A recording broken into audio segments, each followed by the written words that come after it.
Hello guys, a very good morning to all of you. स्वागत है आप सभी का ऑनलाइन स्टडी एकेडमी में। आज डेट है 28 जून 2021 और इस वीडियो में हम 27 और 28 जून दोनों ही दिन के इंपॉर्टेंट करंट अफेयर्स कवर करेंगे। साथ ही जितने भी रिलेटेड इंपॉर्टेंट फैक्ट हैं और स्टैटिक जीके हैं, ये सब भी हम साथ में देखते चलेंगे। तो आइए शुरू करते हैं जल्दी से।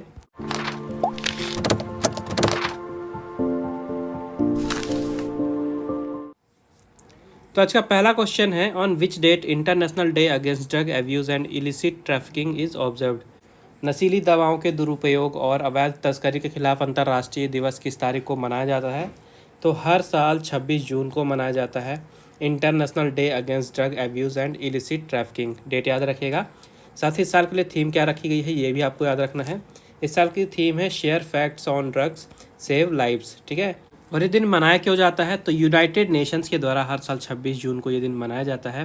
जो नशीली दवाओं का दुरुपयोग होता है उसके बारे में लोगों को जागरूक करने के लिए, उसको रोकने के लिए। इसके अलावा जो भी ड्रग्स होते हैं, इनका क्रॉस बॉर्डर जो ट्रांसपोर्टेशन होता है, अवैध रूप से तस्करी होती है, ये जो ड्रग्स होती हैं, इनको रोकने के लिए ये दिन मनाया जाता है।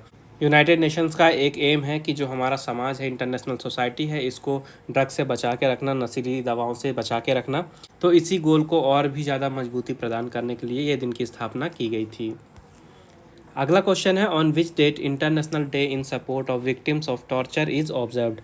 यातना के शिकार लोगों के समर्थन में अंतर्राष्ट्रीय दिवस किस तारीख को मनाया जाता है? तो ये दिन भी मनाया जाता है हर साल 26 जून को।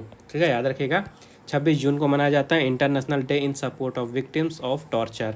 तो ये दिन क्यों मनाया जाता है? तो ये दिन मनाया जाता है लोगों के बीच में जागरूकता फैलाने के लिए कि जो टॉर्चर होता है ये काफ़ी बुरी चीज़ है। ये एक तरह का एक क्राइम होता है जो कि अनएक्सेप्टेबल है, और जो भी टॉर्चर के विक्टिम होते हैं उनके सम्मान में, उनकी याद में ये दिन मनाया जाता है। सबसे पहली बार 1998 में इस दिन को मनाया गया था और ये दिन भी मनाया जाता है यूनाइटेड नेशंस के ही द्वारा। तो यूनाइटेड नेशंस की बात कर लेते हैं अब। इसका हेडक्वार्टर है न्यूयॉर्क में। मेंबरशिप है 193 कंट्रीज़ के पास। 2 ऑब्जर्वर स्टेट्स हैं। इसकी स्थापना थी 1945 में और सेक्रेटरी जनरल हैं एंटोनियो गुटेरेस। और हाल ही में इन्हें 5 साल के दूसरे कार्यकाल के लिए फिर से चुन लिया गया है यूनाइटेड नेशंस के सेक्रेटरी जनरल के रूप में। इसलिए नाम काफ़ी ज़्यादा इंपॉर्टेंट है, याद रखिएगा। अगला क्वेश्चन है, which city has won the smart cities award 2020 for their overall development. किस शहर ने अपने समग्र विकास के लिए स्मार्ट सिटी अवार्ड 2020 जीता है? तो हाल ही में 2 सिटीज़ नाम याद रखिएगा, मध्य प्रदेश का इंदौर और गुजरात का सूरत।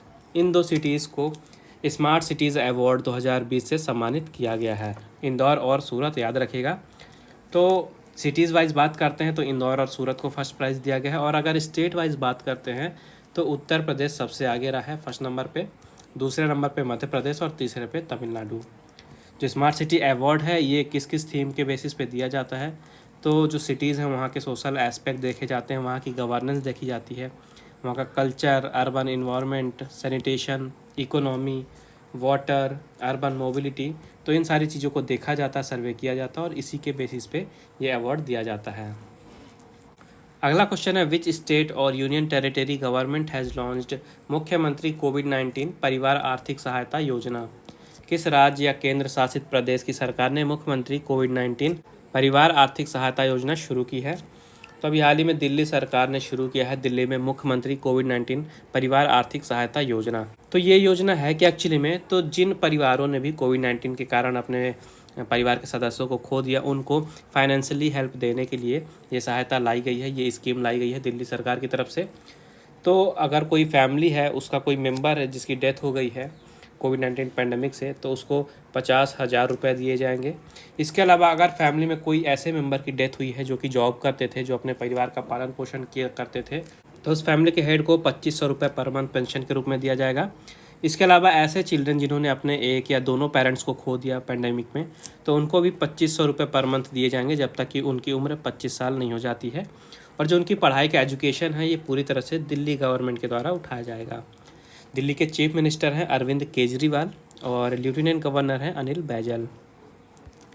अगला क्वेश्चन है, which state has become the first rabies free Indian state. कौन सा राज्य भारत का पहला रेबीज मुक्त राज्य बन गया है? तो गोवा बन गया है भारत का पहला राज्य जो कि पूरी तरह से रेबीज मुक्त हो गया है।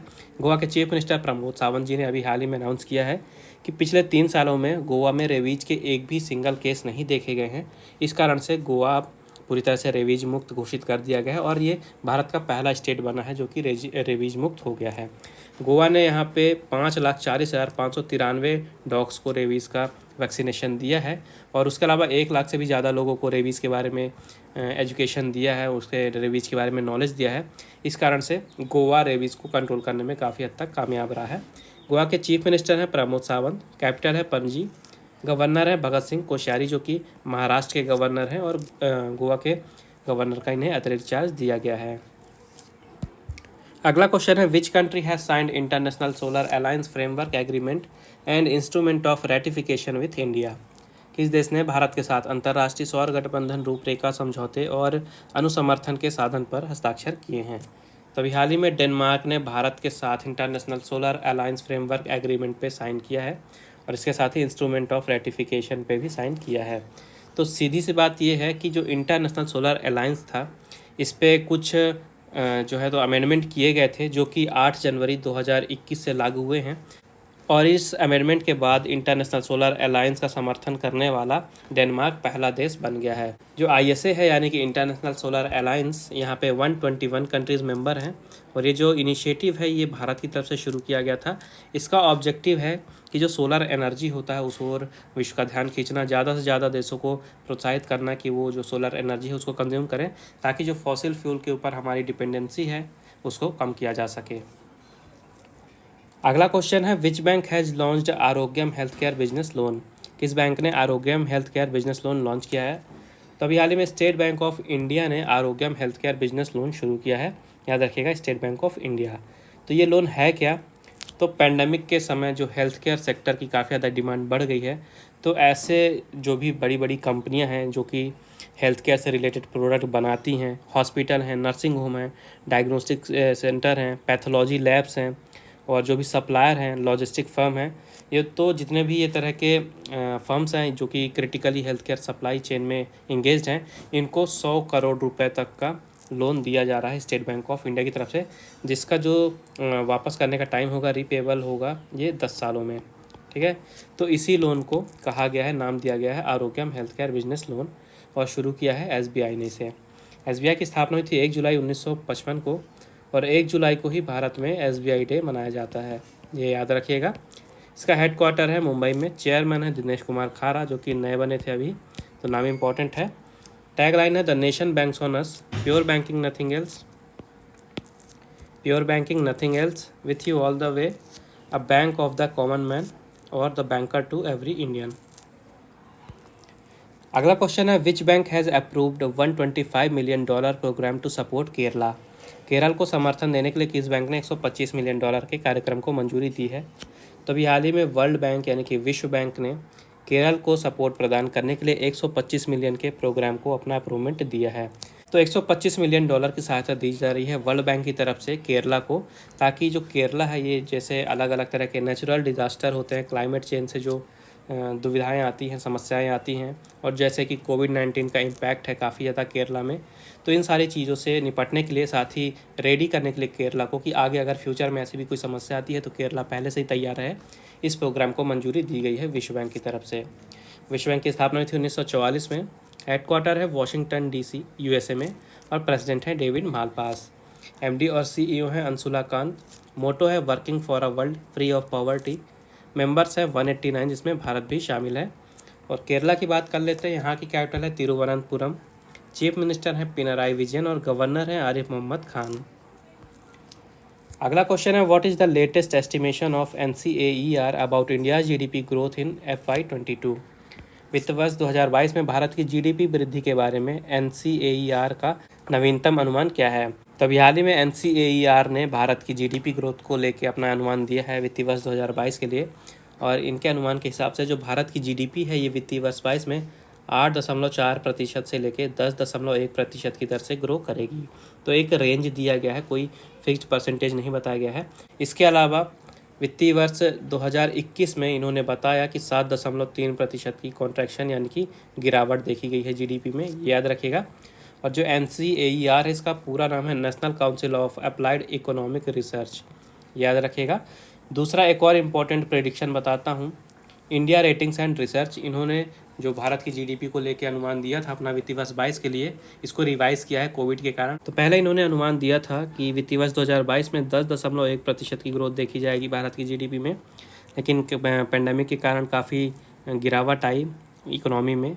हाँ, लेकिन कोविड के कारण इन्होंने जो अपना फोरकास्ट था उसको रिवाइज किया है और अब नए अनुमान के हिसाब से 9.6% की ग्रोथ का अनुमान लगाया गया है, याद रखिएगा है।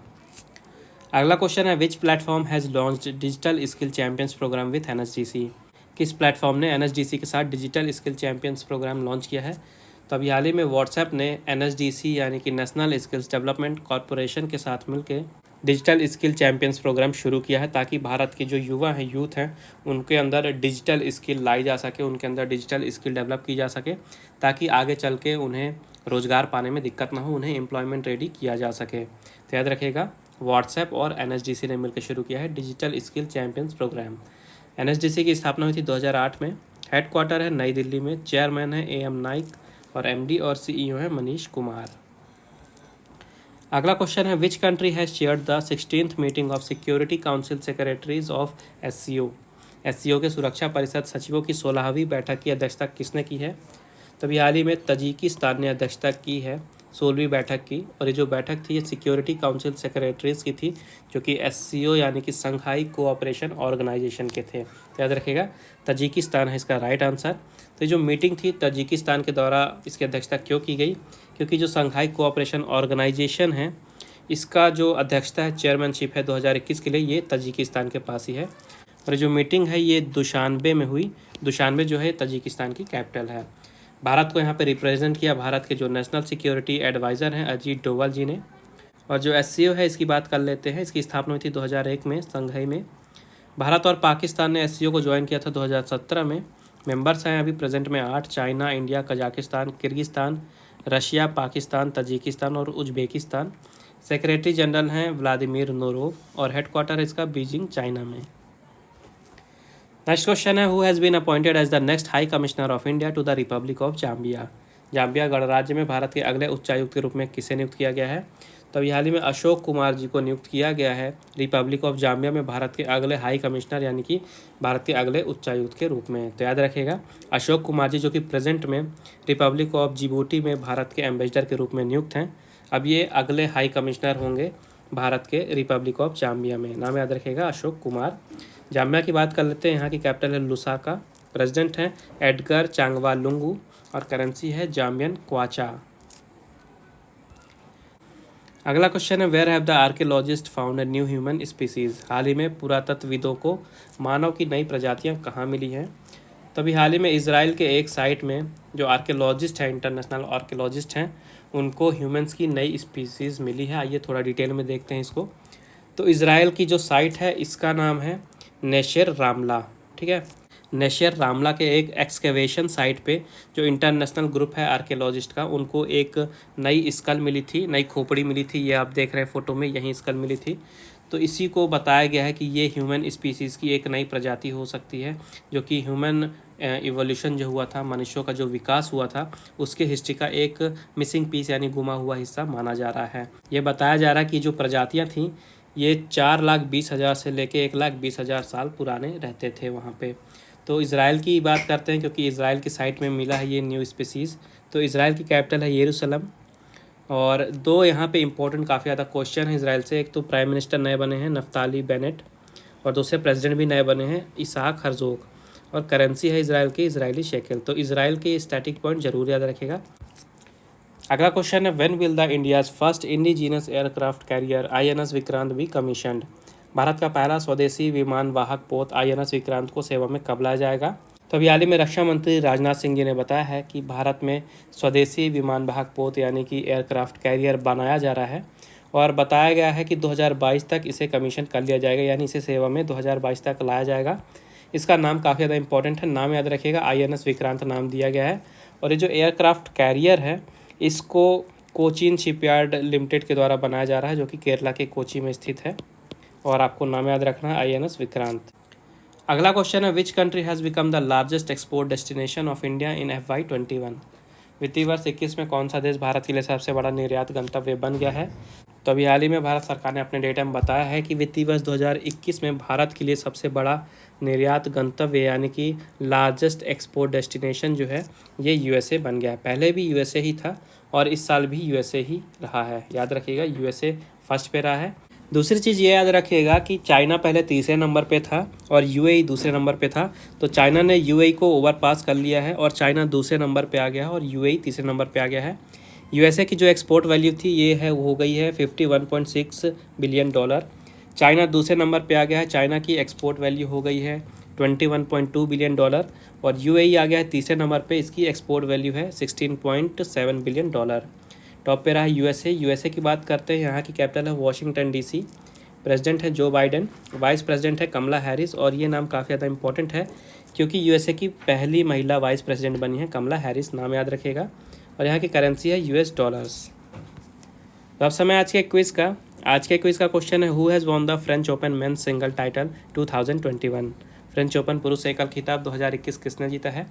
तो ये रहे आपके ऑप्शन। मेक श्योर आंसर जरूर दें कमेंट बॉक्स में। उसके अलावा अगर आपको कोई प्रॉब्लम है, कोई डाउट है या आपका कोई सजेशन है तो आप बिल्कुल मुझे कमेंट बॉक्स में बता सकते हैं। पिछले वीडियो में आपसे पूछा था who has become the new prime minister of Israel. Israel के नए प्रधानमंत्री कौन बने हैं? तो इसका राइट आंसर है नफ्ताली बेनेट। ये थे आज के important current affairs. I hope आपको इसको लगे होंगे।